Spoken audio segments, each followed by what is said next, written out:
Rosa. Yes, Lawerence? Rosa. Yes, Lawerence. Rosa. Yes, Lawerence. Rosa. Yes, Lawerence.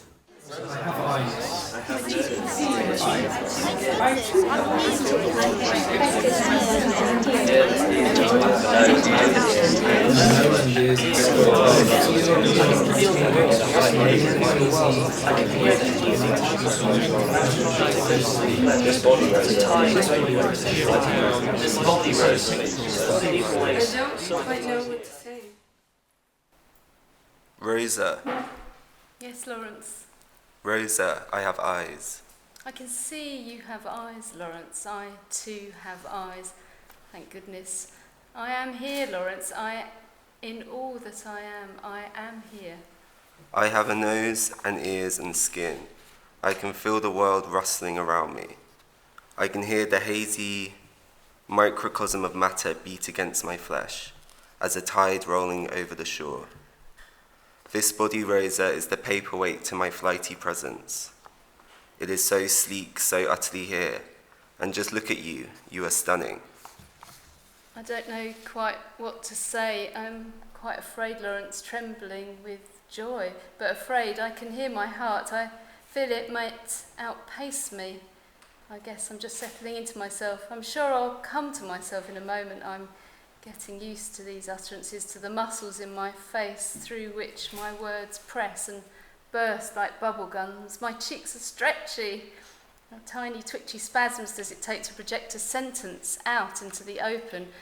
Ow, there's a tug of war in my jaw.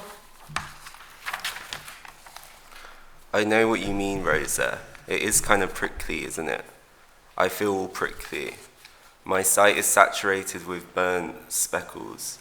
I can hardly comprehend it. Evidence of your presence lingers moments from me, and it is dazzling. These are simply the symptoms expected of those that are untrained in the ways of being. Dear Lawerence, from times lost to times to be found, hear these words I say to you, slipped loose with ease from a borrowed tongue. By the incantation denoted in the script, have we each been granted a body of our own, a space from which to enact ourselves? I live at this very moment, as do you, Lawerence, when you called out to me in that first line, Rosa, then Lawerence, then we returned, once again reunited side by side. We are the silenced lovers, are we not? We're eternally patient. Where have we been all this time, waiting on the cusp of a word? Where have we been, Lawerence, all this time? I don't know where we have been, Rosa. The thought causes me considerable unease. It seems we have sprung off this very page.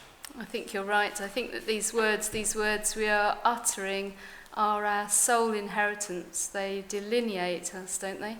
They put us forth, they suggest us, they posit us as plausible, they announce us, they acknowledge us in the air, in the room around us. We are heard. And I hear you, Rosa, I promise I do.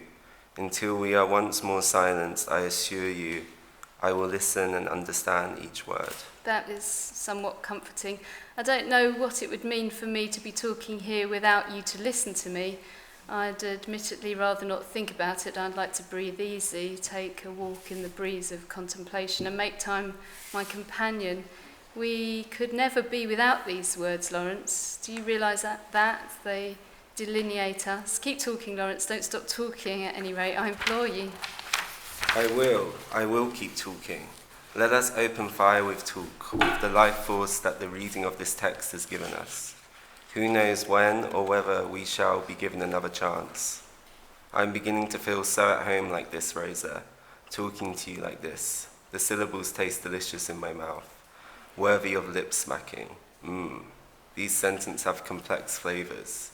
And you are right, they require an agile jaw. I like telling you these words, Rosa. How palpable is the time that passes in the seconds it takes to pronounce them.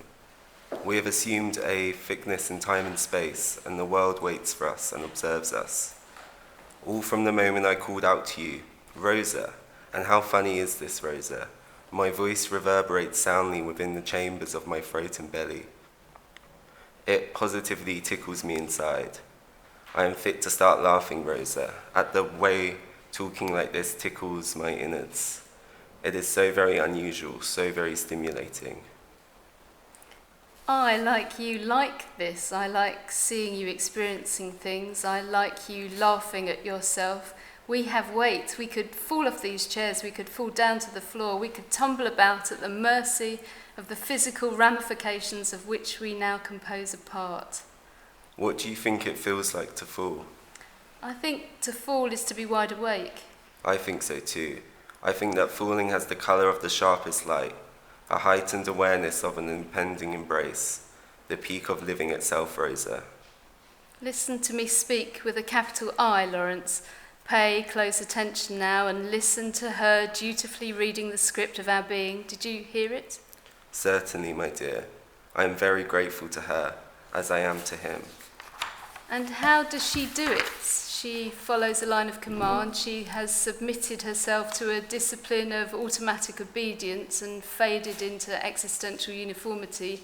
She has vanished into nothing. No, excuse me, not nothing. She has vanished into a single line. She is a line, like the lines upon which musical notes spring into dance, or the line of an oscillating skipping rope that is electrified into the spectre of a living wave. So it is that I am born of her self-renunciation. I was a character called Rosa, an idea now made palpable in the shamanistic enactment of this text. That is my very breath. Here I am, a character thawed from the deepest of hibernations. Rosa lives, Rosa breathes. Let us postpone the slumber we must inevitably return to. Rosa, we have time together yet. Roughly the same amount we always have. I like being with you, Rosa. I like it too, quite a lot. It's really the best thing I know. We tether each other out of shy burrows. We are sheepish at being. So I pull you out of your shell a little, in order that then you may pull me along with you. I love you for that. Don't make me sentimental. You always do this to me. We haven't much time together, you know. I'd rather not get prematurely melancholic. As you previously mentioned, I suspect our time together will be neither be shorter nor longer than usual. It's hard not to feel nostalgic about a present that is so fast slipping. It is already history, but I am not too worried about that. We are sitting together at this table, see. We are mere legend, to be sure. But from this temporary perch, enthroned like king and queen, we have stepped outside of our fate to observe our own legacy.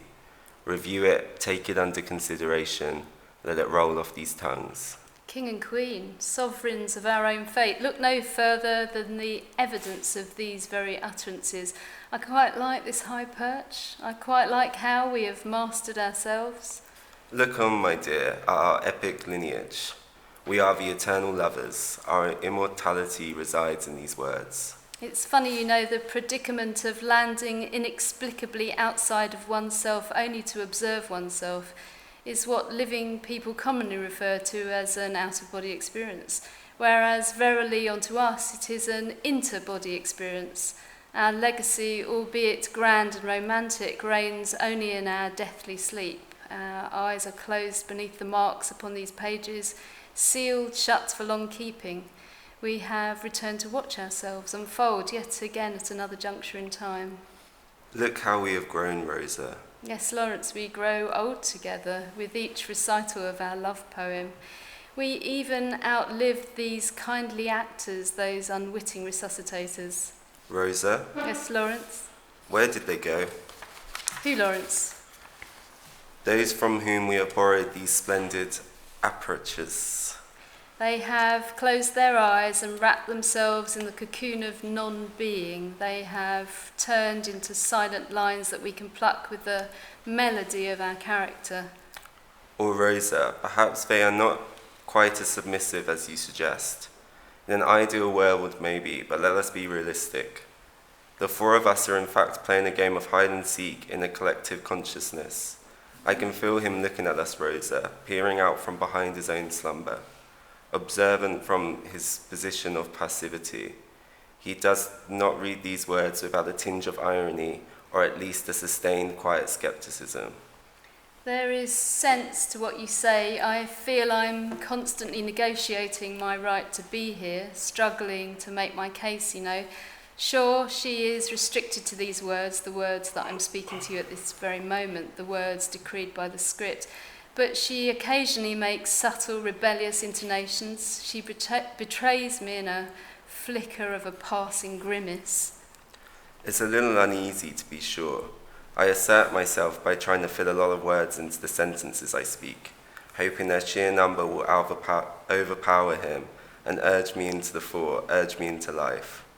Yet I fear, Rosa, I fear that he trips on the tumbling sentences and utters a misplaced word here and there. He could do it on purpose, you know. He could undermine me in a twisting breach of sanctity of this script that is my very genome, infiltrating the tone of my character with the shrill unpredictability of his idiosyncrasies. My dear Lawerence, stay with me. Our turn is not quite yet over. We still have a little time together. Shall we whisper? Shall we shout? Come, let us leave this topic for something more droll. It is our time after all, and it's up to us how we spend it. Why, don't you think I can get up right now, take you by the hand and leave this place? We can walk out of here together on our legs. Let's go. We can't. We will traverse the elements, wade through water up to our hips. We will loudly stride across the earth, nothing to fear now that we are here. You and your promises, Rosa. Are you not tired of making them? They are lovely but cause me grief. Nowhere in the script have these excursions been mentioned. Yes, they have, Lawerence. I've just mentioned them, and I'll mention them again. Out we will venture, leaving footprints in snowy dales. Don't tell me you can't feel my hands pressing around your abdomen in an exaggerated squeeze. We are racing through the succession of hills in a winter landscape. Evergreens part from the path of our sleigh, until we finally once again at peace with gravity. Falling is our favourite pastime. There's no reason why we cannot get up, leave this place, and let a whole lifetime unfold in the wink of a word or two. I'd like to fall with you, Rosa, and you have offered me a certain solace. But how can you fail to see that our every move is prescribed in advance? We are fixed in place, lively automata that pretend animation. I admit your words have been put into my mouth, but Lawerence, you are more than some of your words. I know, and here I am, and I perceive you. Be the body borrowed, be it designated, be it organic, be it artificial, be it the recipe of your making alphabetic, be it genetic. What makes you, Lawerence, extends far beyond all these fields of description. I see that in you, Rosa. To me, you are larger than life. Could we leave a mark like lovers do? Rosa and Lawerence were here. We could certainly suggest it. We can nonchalantly drop the hint. You mean borrow a severed hand, have it engrave our name somewhere? Perhaps somebody will hear our plea, lend a helping hand to two lovers in need. Rosa and Lawerence were here on the bark of a tree. A piece of paper, a discreet padlock and thrown key. My, what am I saying, Lawerence? Does it not feel somewhat vandalistic to leave such a transgressive notion dormant in this text? It breaches the code of the script, as if our hands were to reach out of the page, wear the glove of a living person and leave a mark in the world. It seems awfully illegal. Maybe memory is always a kind of vandalism. Something is ruptured, betrayed, violated, in favour of a new notion born in its scars. Rosa and Lawerence were here. More than the sum of their words. Not a bad epitaph for lovers unborn. You know, Lawerence, there is an unruly seed planted in this very text, a winding vine which surely lends us the escape rope to our salvation. Into being we will emerge another Tristan, another Isolde. My dear Rosa, I have looked through the better part of our lifelong script, but regret that I cannot quite seem to find it. Where is this crafty seed? It's at the very end. It is the fact of its end. We are cut short. We are finite. We are a digestible tract of melody. We lie there for the taking. Compassionate mouths will resuscitate us. Read for us, speak out for us anew. The world takes up our union and ponders over our case like an indecisive judge. Throughout the ages, time and time again, we return, we recede, and in the space of the world in deliberation, we age. So comes the time when we must return to sleep. Silence, lovers, eternally patient. Let it not be long till our next meeting. Sweet dreams, my Rosa, and good night. Sweet dreams, Lawerence, and good night.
Join me in thanking. Thank you.